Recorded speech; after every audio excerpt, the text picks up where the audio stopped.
From South Carolina Public Radio, this is the South Carolina Lead. I'm your host, Gavin Jackson, and this episode was recorded on October 9th, 2023, from South Carolina Public Radio Studios here in Columbia. In this episode, we look at 1st Congressional District Representative Nancy Mace's big vote last week to oust House Speaker Kevin McCarthy. Mace was one of 8 Republicans who joined Democrats in supporting the far-right push to remove McCarthy just 9 months into his term. We talk with Maayan Schechter about the moves in Washington. And we jump on the campaign trail with Senator Tim Scott.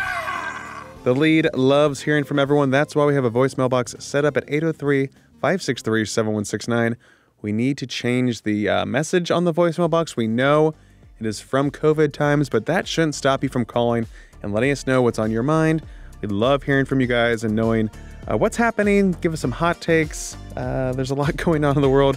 We don't necessarily need to talk about the news, but whatever you want to talk about, we're down for 803-563-7169.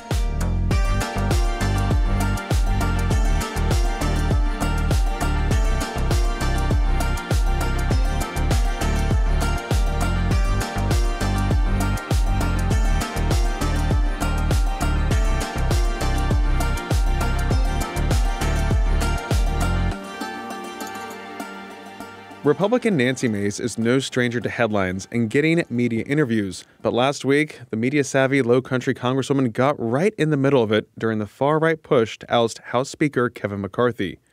We talk with Maayan Schechter about this in a moment, but first, here is a piece Maayan produced on Congresswoman Mace.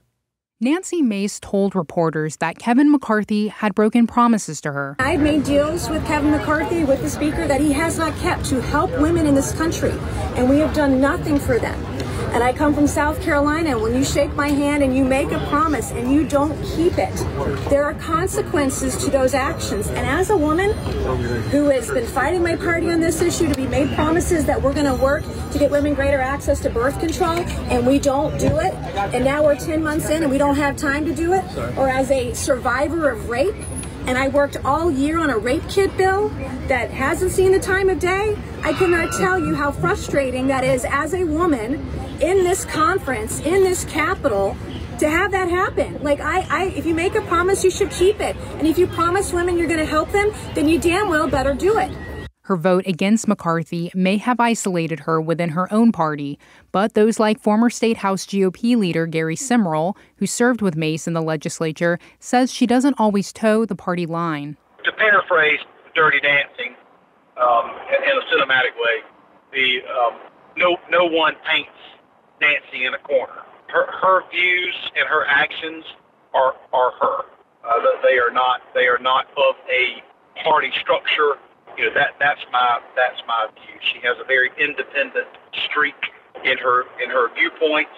Mace wasn't in the corner last week when she fully embraced her role as the only South Carolina Republican to boot McCarthy. She has since backed Ohio's Jim Jordan for Speaker. Nancy Mace spoke to CBS News Face the Nation about her decision to back Jordan. I am going to be supporting Jim Jordan for Speaker for a number of reasons. I think that his values, his work ethic, his ability to just run circles around everyone with regards to policy and pushing forward. We've been one of the least productive Congresses inside of 30 years, and he's going to be a workhorse for our country. And I'm really looking forward to rolling up our sleeves this week, no matter how this shakes out, and working hard for the American people, because we've got to stand up for the people. We've got to put the American people first and move this country forward and do it in a positive way. And I think he's going to bring that to the table. Mace has outdone expectations her entire career. The 45-year-old broke barriers at South Carolina's military college, the Citadel, when she became the first female cadet to graduate. In 2020, Mace defeated a freshman Democrat to retake the coastal 1st District. 2 years later, she fended off a GOP challenger supported by former President Donald Trump. And in her party, she's also staked out more moderate positions, for example, on marijuana decriminalization and abortion, when she fought for sexual assault exceptions going back more than 4 years ago. In a speech then, it was personal for her. When I came forward in October of 2018, I was told I could not have been a victim of sexual assault because I was Republican. But you've seen women who are Democrats who've come forward, and the same thing happens on the other side of the aisle, and it's wrong. People in her district, like Kevin Henley, who chairs the Beaufort County GOP, says they're used to her contrarian style. She marches to her own drummer. She stakes out her own position on the issues. And sometimes she goes to the right of where the party is, and sometimes she goes to the left. I think that if a new speaker goes in and does a good job, and I certainly wish him best of luck for sure, you'd be surprised how soon people forget about things like this. People have very short memories in politics and when it comes to stuff like this, because, they'll Kevin who, oh, McCarthy? Yeah. Oh, you mean Gene McCarthy or Joe McCarthy? Who are you talking about? Which one, And the reaction from voters in the 1st District is pretty mixed. 68-year-old voter Tamala Maxim questioned Mace's vote at a time when the GOP is already divided. 69-year-old Deborah Hall, who said she voted for Mace twice, said she was, quote, a little appalled by the vote, but said she could understand why Mace decided to oust him. I think it is going to have an impact. I think every decision that is publicly, and of course should be, the voters, that's who she serves. She serves the state of South Carolina. And at this point, people have to make that decision on their own. So Mace has started fundraising with the message of being attacked by the D.C. establishment. Her district is probably still the closest to being competitive in ruby red South Carolina. For more, I'm joined now by Mayan. Mayan, hello. Hello, always good to be here. TGIM. The M there stands for Mayan. Thank God it's Mayan. Trademark. So, Mayan, you talk about in your piece about Nancy's independent streak. You hear it from a lot of folks talking about that. But this move really seems to have had more blowback than some of the other big moments that she's had recently.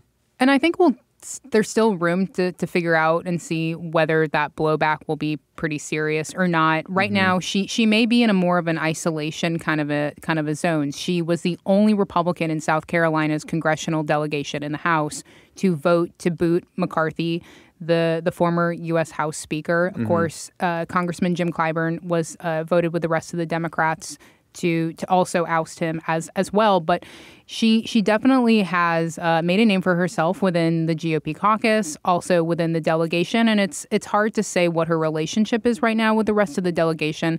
There was a Politico piece last week where I think it indicated knives were out for Nancy Mace. And I believe there was some anonymous lawmakers basically talking about her going on television. Really trying too hard was like the vibe that they were saying. Like, she's really just always doing so much, right? Like, you don't have to be like that. And then some folks in that Politico piece were also saying, like, she really comes across like she's trying to be like a big player, but everyone's like, she's really not that big of a player. I mean, again, it's just like only halfway through her second term there in Congress. Right. And she probably has a long career potentially. I mean, people generally, once you're an incumbent in Congress, you tend to get reelected. And so she probably has a few more years to kind of stake that claim and being someone bigger. But I think it remains to be seen. I will say this, and this is, I talked to several folks down in the 1st District to kind of get a sense of their reaction to her vote to oust McCarthy. And the Beaufort County GOP chairman said to me that for him, the best indicator will be her fundraising numbers in the next quarter. Did she see a bump from her vote, or because, for example, she, voted to oust McCarthy and McCarthy helped her fundraise in her last 2 House bids? Does that hurt her in the fundraising area? I was listening to a recording today of her interview over the weekend with CBS News Face the Nation, and she said that the reaction back home has been very positive for her. And I think some of the voters you talked to also down in Bluffton had kind of mixed reviews as well. Another piece, too, that I think is important in this conversation about Nancy Mace that the Beaufort County GOP chairman reminded me of, which is in politics, people have short-term memories. This is one vote. And if Kevin McCarthy's successor, I mean, maybe at this point it's McCarthy again, but if Kevin McCarthy's successor is successful and, by January, Nancy Mace could look like a genius in helping to oust McCarthy. True. So I think there's still time to figure out how this exactly impacts her. And, she'll have a primary possibly in June, and that's a long ways away from right now. Yeah, definitely one of those big political gambles. It seems like she's willing to be taking a lot more and more of these days. But again, she continues to get the headlines. She gets the attention. She gets on cable news, Steve Bannon's podcast, all these different places. And she's really becoming a little bit of a Lindsey Graham in the making. I've actually told her this before. I ran into her at Halls once in Charleston. I was like, you're kind of like Lindsey Graham. I might have had a martini, but I was like, because Lindsey's always everywhere all at once too. So it's like, do we think that this is just, again, her trying to, again, maybe make a smart decision when we look at it 2, 3, 6 a year, like 6 months from now, like stuff like that? Do we just think that this is maybe her way of like really trying to get something to stick in a way of her becoming a bigger player here? I mean, quite possibly. I mean, the reality is that if somebody else becomes speaker, so say, for example, Jim Jordan, the Ohio congressman, becomes speaker, and that is a candidate that Nancy Mace has endorsed. She endorsed him over the weekend. The fact that her booting out McCarthy could be used to her advantage with Jim Jordan. Maybe Jim Jordan does decide he wants to help her out with legislation because he opened up this door for him. I don't know. I mean, I asked people if they thought she had kind of any similarities to Lindsey Graham, and sort of the reaction I got was, well, both of them clearly want to probably have a seat at the table in some kind of capacity. And so by her sort of pulling herself out of the pack, which is not really hard to do when you're the only woman in an entire delegation, but pulling herself out of the pack and making a voice for herself, I mean, she kind of can create her own lane for herself and possibly be successful. Again, time will really tell on that one. She's really kind of springboarded more so than some other folks in that delegation. People who aren't from South Carolina will be like, oh yeah, Nancy Mace, versus you can say William Timmons or Joe Wilson. They might know Joe Wilson from Yelling You Lie, but she just has made such a name for herself in such a short amount of time, which is quite remarkable. But that was also springboarded with all those media appearances, like just a couple days after she first got sworn in during January 6th. Like I remember she was just like blitzed with media interviews because she was willing to say the things that other folks weren't saying. And that's why the media, you can say, fell in love with her in the first place. Look, I mean, she and her office clearly know how to get her out on the headlines and get her on television. And, for especially maybe for fundraising, that can definitely be a boost. I mean, I'm sure even going on Steve Bannon's radio show, which, obviously she voted to hold him in contempt not that long ago. But there could have been a fundraising strategy to that, with no more McCarthy help there. I don't know. It just gets weird if McCarthy gets back in there, but who knows if that would even happen. I mean, but politics.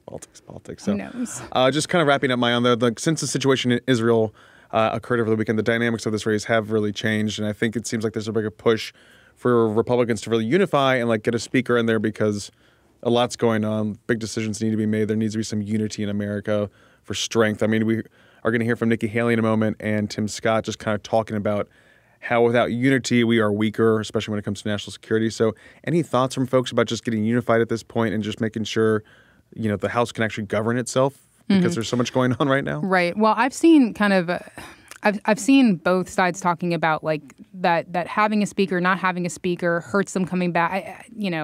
I've seen a lot of things on both sides of that, but I do think that there is some unity on wanting to get back to business, coming back to session, having a speaker, because it's not the best look when you do have a bit of an international crisis, which now we know that there were some Americans that were killed in Israel. So now it is not just an international crisis, it's a bit of a domestic one as well.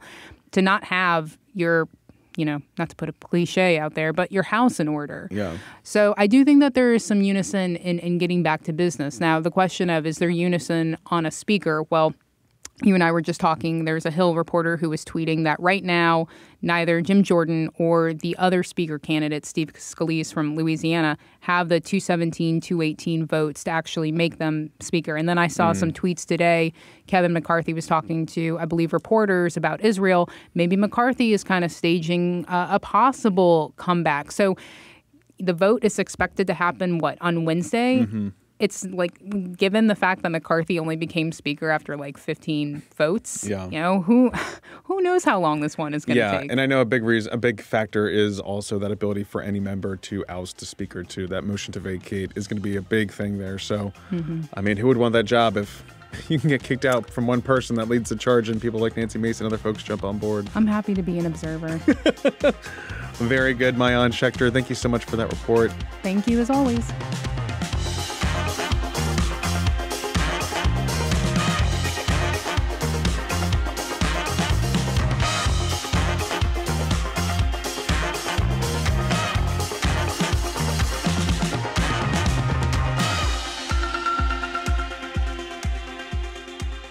Next up, Republican presidential candidate Senator Tim Scott was on the campaign trail in the Low Country last Friday. Scott held a meet-and-greet event in Bluffton, which is down the coast right near Hilton Head if you don't know where I'm talking about. More than 300 folks packed out a very small coffee shop/bar in the quaint downtown. In fact, Scott didn't even spend much time on his stump speech. He wanted to talk to the crowd, shake hands, and see folks. He talked for a few minutes and then turned it over to the beyond capacity crowd of some 150 folks, where I was in this building, just for some questions. Scott was asked by one gentleman what 5 things he would do on day 1 as president. The first 2 things Scott said centered around growing America's energy sector, but now let's start with number 3. I would focus on ending illegal immigration across our southern border by finishing the wall that can be done right now.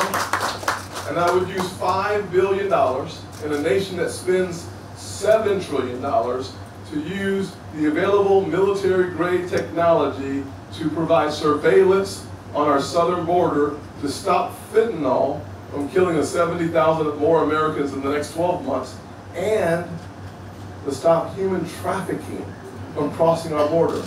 America is the #1 destination for sex slavery in the world. We can stop that using technology. And then, anyone heard of the Inflation Reduction Act? Doesn't the words themselves make me laugh, because it increases inflation, not reduces inflation. But those 87,000 IRS agents over the next 10 years, we should slash that $42 billion from enforcement from the IRS and put it on our border and double our border patrol. This is 3A and B. We have to have remain in Mexico reinstated. And we have to have an asylum policy that doesn't give you until 2024, 2034 before you have to show up in court. And then finally, I would turn to one of my favorite subjects, our military. On day 1, I would purge from our military all the social experimentation, from vaccine mandates, to ESG, to DEI, to gender issues, and abortion issues. Our men and women deserve to focus on winning the battle and coming home safe. That's all they need to focus on. And finally, number 5, I would fire every single political appointee in the Department of Justice. Several questions from the crowd, which was primarily made up of retirees, centered around trust in American institutions that they feel has been eroded. What he said was, number 1, term limits, and number 2, a lot of people in office seem to make a relatively decent salary, but they're worth $100 million. Then he named some people that he thought might be affiliated with that. Obviously, if you check my financial disclosures, you will see he was not talking about me. Number 1. Number 2, I have committed, win, lose, or draw, that this is my last term in the Senate, because I believe that if you want something done, lead by example.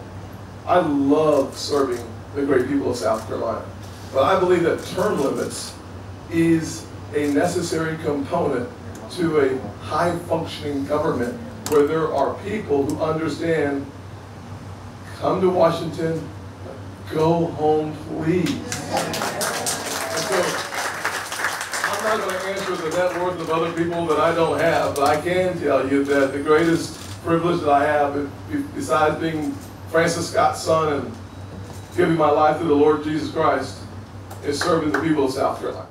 Senator Scott is in a bit of a slump in the polls, even after his more aggressive approach in the debate late last month. The latest Winthrop poll, which we'll go into detail on Saturday's pod, has Scott in 4th place, well behind former President Donald Trump, former Governor Nikki Haley, and Florida Governor Ron DeSantis.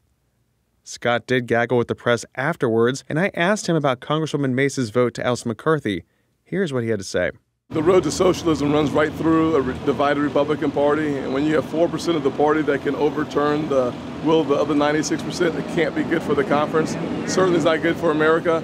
Instead of talking about Bidenomics and the devastation that it's had to the American people, we're talking about a speaker's race. Instead of talking about more resources for closing the southern border, we're talking about the speaker's race. Instead of thinking about human trafficking or the greatest time of slavery in this nation's history, which is sex slavery. Today, we're talking about the speaker's race. We should really focus on the American people's priorities. Uniting the Republican Party, getting that done and staying united is in our best interest. I also spoke with a few voters at that event, including Deborah Hall. You heard from her in Mayon's piece, and she's a 69-year-old mental health therapist in Bluffton. Deborah, who has called the state home on and off for 50 years, works with folks who have been human trafficked and sexually assaulted. She strongly supports Scott because of his stance against human trafficking.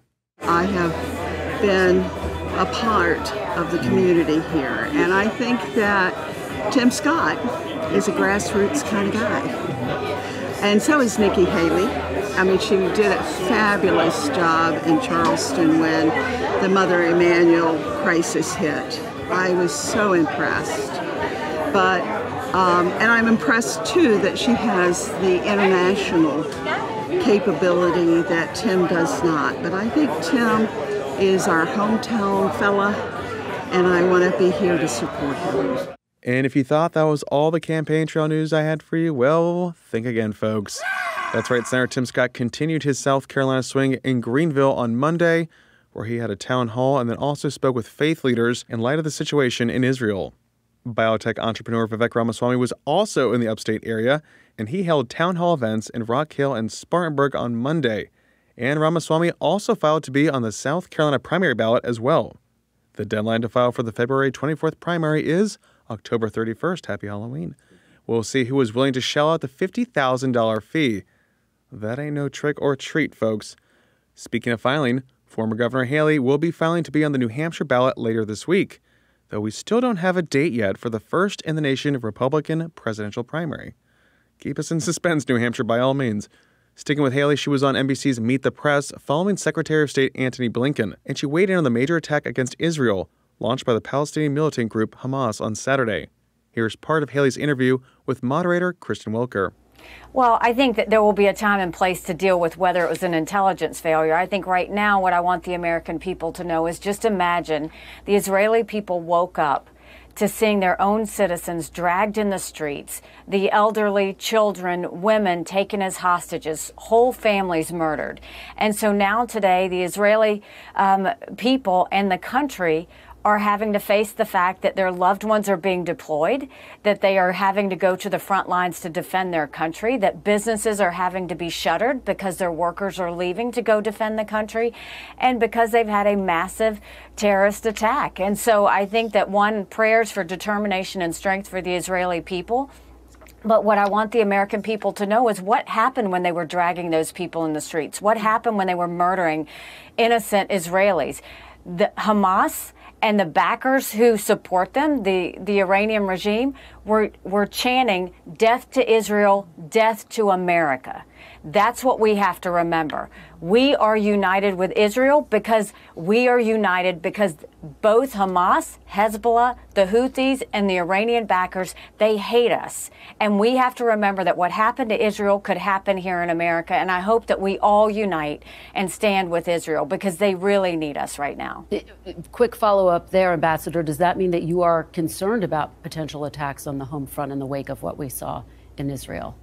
I have been concerned. I have been terribly worried about the fact that Iran has said the easiest way to get into America is through the southern border. We have an open border. People are coming through. They're not being vetted. We don't need to wait for another 9/11. You also look at the fact that, Kristen, America is incredibly distracted and incredibly divided. And when America's distracted, the world is less safe. And look at what happened to Israel. They waited for them to be distracted. And that's when your enemies move in. America needs to wake up. We need to put this negativity and division behind us. And we need to focus on national security for ourselves and for our friends and start thinking about what it's going to take to get America strong again.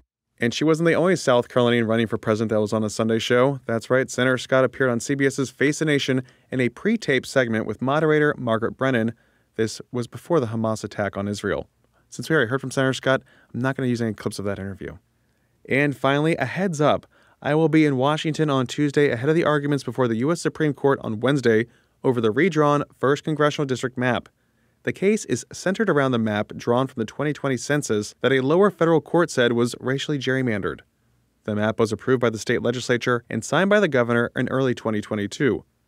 Days later, on February 10th, the South Carolina chapter of the NAACP and a voter filed a suit against State Senate President Thomas Alexander, other lawmakers, and the State Election Commission, asserting that the map was racially gerrymandered. A panel of 3 federal judges in Charleston ruled this past February in favor of the NAACP, saying the map was unconstitutional after 30,000 black Charleston County residents were moved out of the somewhat purple Lowcountry district.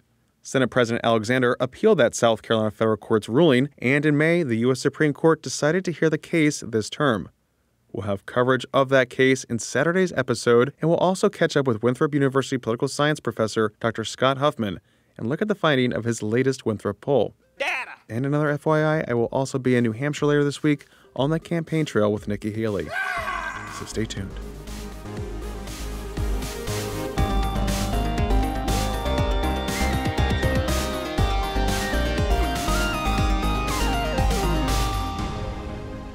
Welcome to the wind down section, our little break from the news. We're glad you're here. AT, I'm glad that you're here. Our producer, AT Shire. Oh, thank you so much for having me, allowing me to speak in this little break. Allowing me. Easy. He has me in a cage with a blanket over it so I don't get too stimulated. You know what I mean? Okay, someone get the blanket back. Get the blanket. He's yes. going to have to get the blanket. We're in the same studio right now, AT. Folks can hear this difference. It's not good. Oh, it's palpable. It's palpable. So palpable. Oh, pure palp, baby. Anyway, Gavin. Yeah.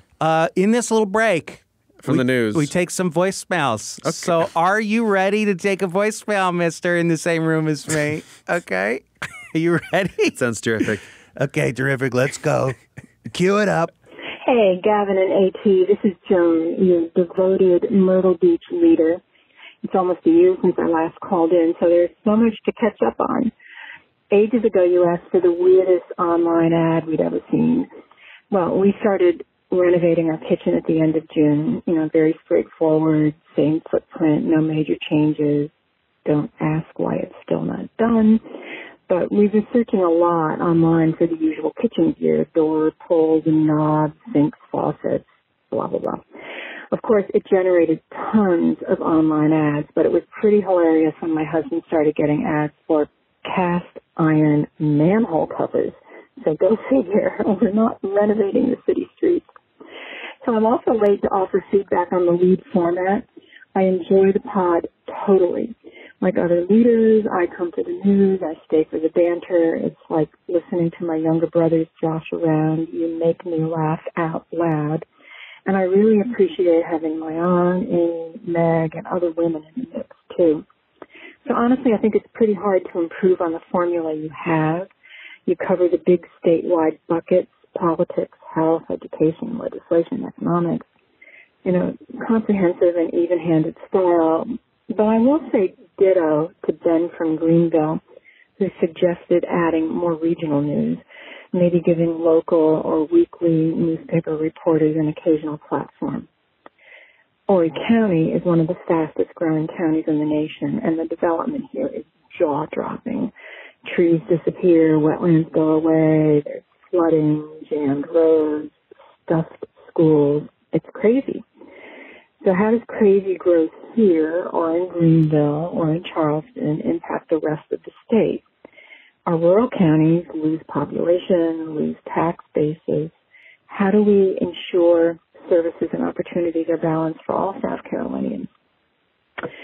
So wrapping up, I've been in Myrtle Beach for 11 and a half years, and I don't go to the major tourist attractions. But when you mentioned medieval times, something clicked. And I bought tickets for next month when our 14-year-old granddaughter comes down from Maine for her birthday. So thanks for dropping a great tip in my own backyard. And by the way, I'd love to see a live lead taping here. So I'll sign off with a reminder to all lead listeners to please support South Carolina ETV with whatever you can spare. Become a sustaining star, send a little bit every month. South Carolina needs to support the honest, thoughtful news coverage that we get from the lead and public radio and TV. Ciao, guys. Joan from Myrtle Beach, thank you for calling. What a wonderful voicemail Amazing from Joan. Voicemail, comprehensive, from front to back. She had it all planned out there, and congrats on renovating the kitchen, though it's never ending, it sounds like. Did they ever end? I don't think so. renovations work. Once you start, you pull one thing off, it's another thing. And then again, the ads, like she's saying, that the cast iron manhole covers. You're going to need that manhole cover, okay? I mean, why would you even buy one? Just go take one off the street. They're free. It's free and legal. These are my tax dollars. It's just like throwing your car batteries in the ocean. Okay, I'm getting a note from our lawyer who has now been joining us on the wind down section that we have to say, do not steal public property or throw any batteries in the ocean. It charges is that enough? Okay. Stan, was that good? They're shaking their head, yes. Okay, very good. Anyway, Joan, thank you so much. The truth is on our Patreon. We really want a dispatch back. Don't make it be too long. We want to hear how medieval times was for you. Oh, it was just so great for me. I mean, you heard us talk about it when we were out there for producer Sean's bachelor party. We want to know if your night wins. Yes. What the show look like? See if there's variance. I mean, we were front row and we really talked with them. Yeah, and I was, I was asking that waitress. I wanted the maiden. I was asking her. I'm like, I need the details. Yeah. Like, what is the backstory drama with the queen and these knights? Like, who has beef with who? It was good. Who might be dating who? Like, I can sense something's going on here, and I need to know. That's the show that I want to do. That's the podcast I want. The inside stories of, like, cruise ship actors and comedians and, like, below deck live entertainment, live entertainers, like, give me those backstories. What would the name of that podcast be? Like, it would be a show by Mark Burnett on CBS at Thursday nights. Yeah, whoever from iHeartRadio, whoever from iHeartRadio is listening right now is like, oh my God, we got an idea, and they're like, just put a bunch of ads in it, so you never get anything. Andy Cohen is listening. He is a listener. Yeah, I know that. We're not supposed to say it, but he's going to steal this. He's a listener. He calls all the time. And also, we are going to try and do a live taping, Joan, in Myrtle Beach that has been on our list of things to do for several years now. Years and years. And we're always like, spring break. We got to do a spring break show. A spring break episode in Myrtle Beach, Lede style. God, can't you just hear Gavin and I walking on the beach, asking randos, hey, what do you think about... Do you know who your congressman is? Yes, like that would be so going to Margaritaville and asking politics questions. God, imagine what we could learn. Yeah, and I hate to leave you stranded this week, AT, because you are going to be at the State Fair on Friday. Come see AT at the State Fair. Oh my gosh, Mayan will be there too. Yeah, Mayan and I, Friday the 13th. Real prime time. Come see Mayan and AT inside one of the buildings. I don't know which one. I should read my emails. It's inside. And we'll be there probably with nothing to do. So, I mean, come on. Come hang out. Talk, yeah.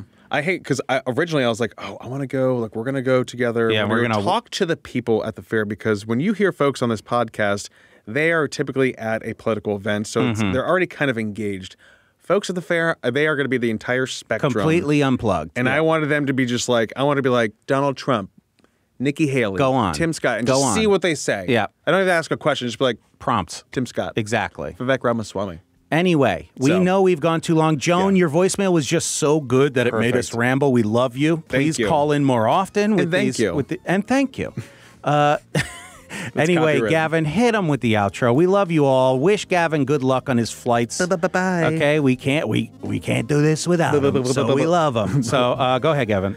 Thanks again for calling. Be like Joan. Leave us a message at 803-563-7169. We love hearing from you guys. And you can always leave us a review on Apple Podcasts. If you don't want your voice on the air, that's fine. Let us know. You can always just type that review too. And you can stay up to date with the latest news on scetv.org and southcarolinapublicradio.org. You can donate at both of those websites to the ongoing pledge drive happening right now on radio. And of course, don't forget to support your local newspapers. A lot of support going around, folks. We need it. For the South Carolina Lead, I'm Gavin Jackson. Be well, South Carolina.